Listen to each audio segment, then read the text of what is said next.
All right, here we go. We only got so much time, obviously, to get through things. It's just scheduling. So we're going to do a little crash course on some of the inventions that are going to move us to that point of looking at Manifest Destiny, those Western expansions. So a little inventions crash course. Ooh, no. Starting out, we have vulcanized rubber. Now, you're going to recognize a lot of these names, even if you don't recognize these specific inventions. Vulcanized rubber is what car tires are made of, and appropriately, it was invented by Charles Goodyear.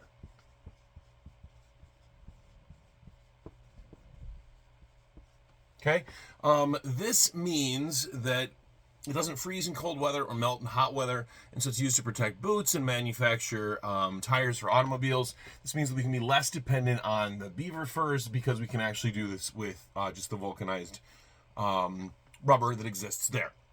Second thing is going to be actually the sewing machine, which I always thought was Singer, but in point of fact, it's Elias Howe. In 1846. This allows anybody, worker or home person, to go ahead and create their own clothes, drapes, sheets, etc. So it increases the manufacturing of clothing, which of course is going to increase the demand for fabric, which primarily is cotton, which is going to come from the South, which is going to come from slave labor on plantations. Continuing on through our inventions that are impacting daily life, of course, agriculture is going to be impacted. We're going to have large scale ags coming back. Sorry, we're not quite there yet. Next thing is going to be the telegraph. Fun fact, AT&T was actually originally American Telephone and Telegraph. Actually, it might be telegraph and telephone, but at any rate, the telegraph was invented by Samuel Morse. That's why it's called Morse code. And this allows you to send messages over a long distance by sending it on a wire with that special code that he created of the toot.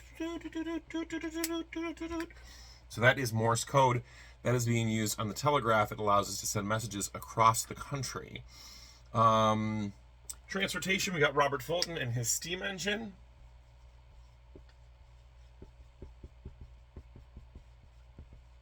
That means that we can move faster on railroads.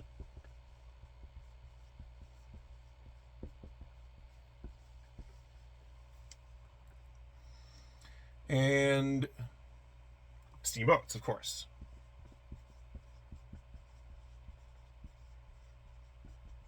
Okay. And then finally, want to draw your attention to, of course, one of our favorite Illinois sons we get used to here in Waukegan, talking about Benny and I don't remember his name, Ray Bradbury. We have two other Midwesterners that we are quite proud of, and one of them had the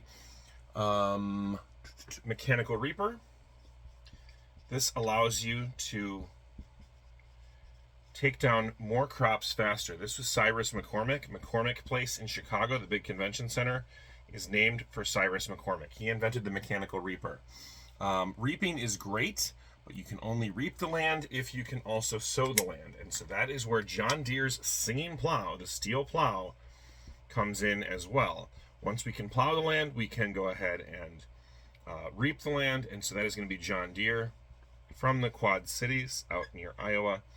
And so that's our Inventors crash course for this unit, what's going on in the 1800s. Vulcanized rubber by Charles Goodyear, the sewing machine by Elias Howe, the telegraph by Samuel Morse, Robert Fulton's steam engine allowing faster railroads and steamboats, and then the mechanical reaper by Cyrus McCormick, and the steel plow by John Deere allowing for better and faster farming, because we have farming equipment. This is going to start to move us away from where we need slavery. We'll come back to that, of course, as time allows, but for now, that's our crash course for today on Inventions.